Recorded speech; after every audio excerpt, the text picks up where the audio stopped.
आज इकाई 4 पढ़ेंगे रासायनिक आबंधन एवं आणविक संरचना। रासायनिक आबंध का मतलब ये है केमिकल बॉन्डिंग। आणविक संरचना मतलब मॉलिक्यूलर स्ट्रक्चर। रासायनिक आबंध से तात्पर्य यह है कि जो परमाणुओं के बीच है ना, मतलब जो परमाणु से जब अणु बनता है, ठीक है, यौगिक बनता है, तो दोनों कैसे बनते हैं, उनके बीच में क्या होता है, बंध होते हैं ना। तो बंध कैसे होते हैं, कितने प्रकार के होते हैं, कौन से बंध कैसे मतलब स्ट्रॉन्ग होते हैं, वीक होते हैं, इस टाइप का जो हम लोग पढ़ते हैं। तो ये जो आबंधन में होता है इसमें हम लोग को पढ़ना रहता है, ठीक है। और आणविक संरचना मतलब ये रहता है कि जो मॉलिक्यूल है, ठीक है, तो उस पे कितने सारे लोन पेयर है और लोन पेयर की वजह से वह कैसा स्ट्रक्चर बनेगा, ठीक है। उसका परमाणु इलेक्ट्रॉनिक विन्यास जो होता है उसके आधार पर उसका स्ट्रक्चर कैसे तैयार हुआ है, उसमें कितने अधिक लोन पेयर है तो उसके स्ट्रक्चर में उसके लोन पेयर से कैसा मतलब कैसा एंगल बनेगा, कितना कोण कम हो जाएगा, कितना कोण ज़्यादा हो जाएगा। तो हम लोग को इस चैप्टर में ये सब पढ़ना है, ठीक है। आबंध के बारे में पढ़ना है, बंध जो होता है, ठीक है, उसके बारे में। और हम लोग को पढ़ना है उसका संरचना कैसे होता है, कोई भी अणु का जो बंध है, दोनों अणु के बीच में जो बनने वाला जो बंध है वो कैसा होगा, और उनका जो स्ट्रक्चर होगा, मतलब जब अणु तैयार हो जाएगा बन के, तब उसका स्ट्रक्चर कैसा होगा, किस आधार पे उसका स्ट्रक्चर तैयार किया जाएगा, है ना, डिसाइड किया जाएगा, वो सब, ठीक है, पढ़ना है अपन को। अब इसमें देखिए संयोजी इलेक्ट्रॉन करके, ठीक है, बैलेंस इलेक्ट्रॉन, संयोजी इलेक्ट्रॉन को ही अपन बैलेंस इलेक्ट्रॉन कहते हैं। संयोजी इलेक्ट्रॉन से मतलब ये है जब किसी का इलेक्ट्रॉनिक विन्यास करते हैं, ठीक है, किसी का भी अगर हम लोग जैसे इलेक्ट्रॉनिक विन्यास करते हैं तो अंतिम कक्ष में जितने इलेक्ट्रॉन बच जाते हैं, ठीक है, उसी के आधार पे हम लोग जानते हैं कि अंतिम कक्ष में जितने इलेक्ट्रॉन बचते हैं वही मतलब एक्टिविटी दिखाते हैं ना। वो जो लास्ट में जो इलेक्ट्रॉन बचते हैं एक्चुअल में यही एक्टिविटी दिखाते हैं। कहने का मतलब इन्हीं से हम लोग को ये रहता है कि ये अब रिएक्ट करने के काबिल है, नहीं काबिल है। जैसे कि हम लोग देखते हैं कि 18 ग्रुप के जितने भी एलिमेंट होते हैं, है ना, वो सारे क्या होते हैं, फुलफिल होता है उनका लास्ट आउटरमोस्ट को इलेक्ट्रॉन जो होता है, आउटरमोस्ट सेल में इलेक्ट्रॉन वो फुलफिलिंग होता है। जैसे कि 2, 8, है ना, नियॉन का जानते हो कितना होता है, नियॉन का 10 होता है, तो वो कैसे होता है, 2, 8 हो जाएगा, है ना।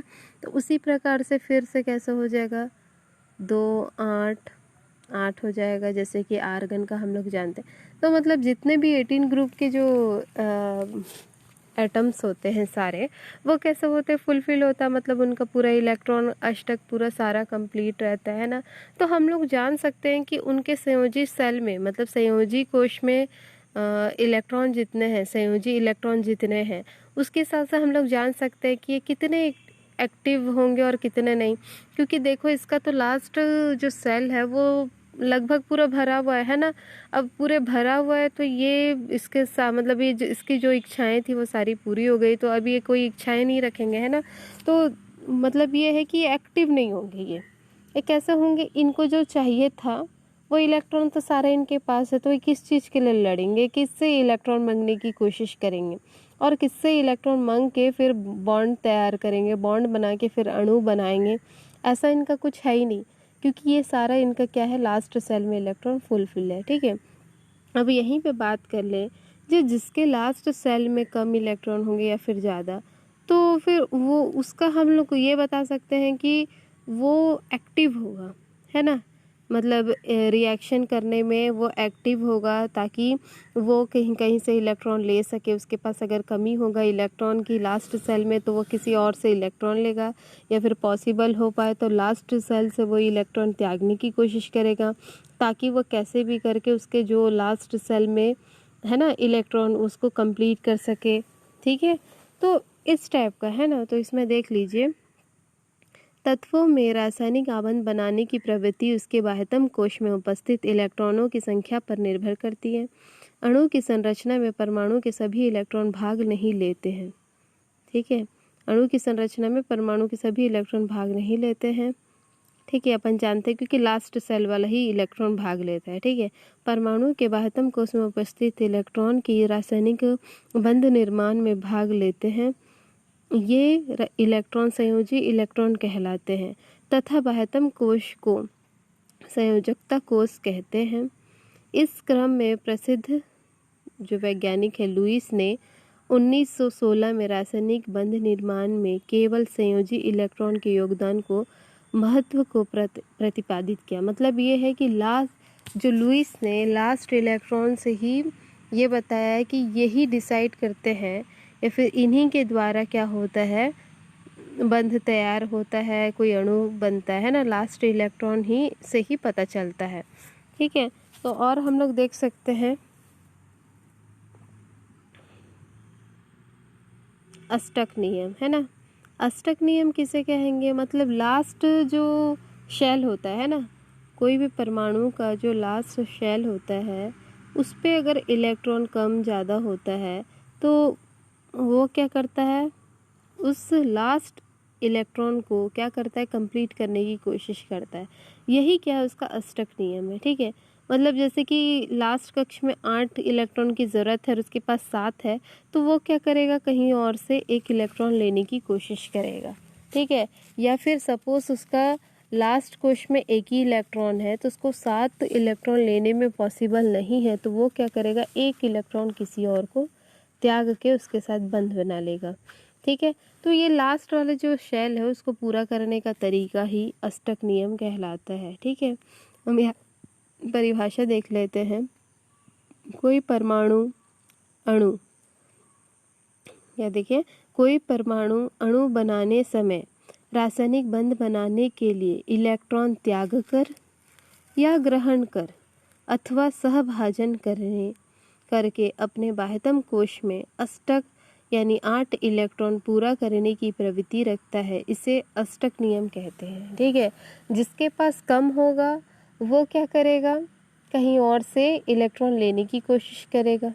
ठीक है, जितना पॉसिबल हो सके। और जिसके पास अधिक है, मतलब जिसके पास जैसे कि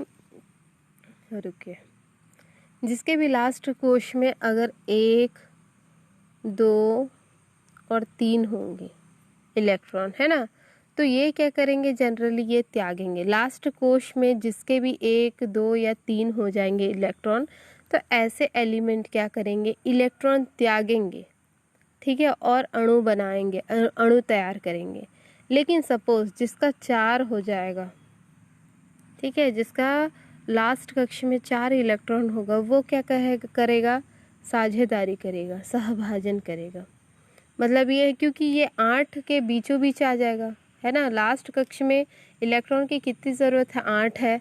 अब देखो पहले 1, 2, 3 हो गया, तो देखो इनके अगर एक की बात करें तो 7 इलेक्ट्रॉन कोई देना पॉसिबल नहीं हो पाएगा ना, इससे अच्छा ये त्याग ही देगा।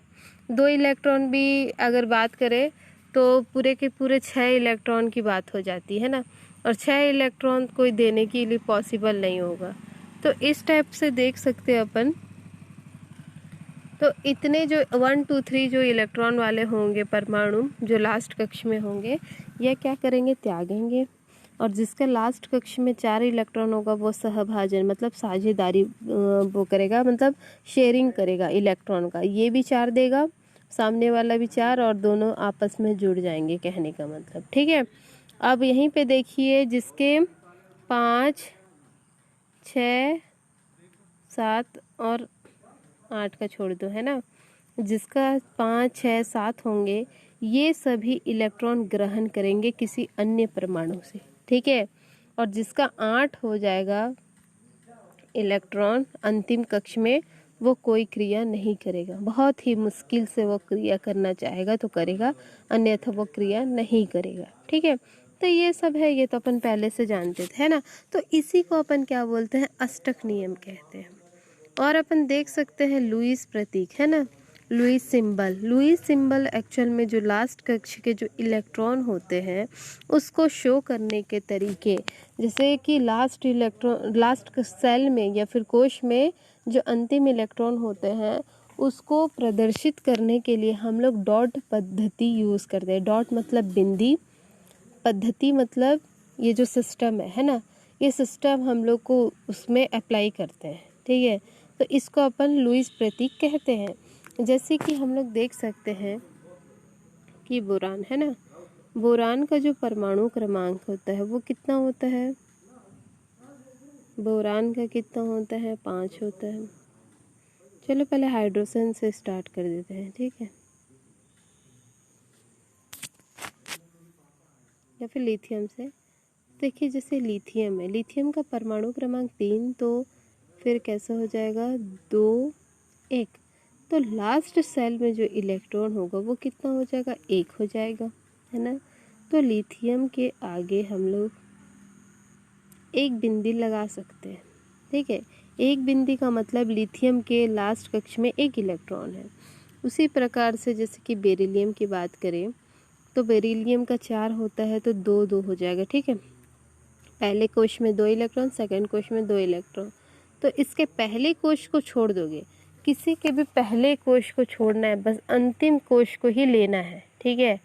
तो देखिए यहाँ पे अंतिम कोश में कितने इलेक्ट्रॉन, 2 है, तो आपको कितना बिंदी लगाना है इसमें, 2। चाहे आप ऐसे करके लगाओ या फिर शायद इस साइड भी लगा सकते हो, ठीक है। अब चलो ठीक है, ये तो रही 2 कोश की बात। जैसे कि 3 कोश हो गए, जैसे कि सोडियम की बात कर ले।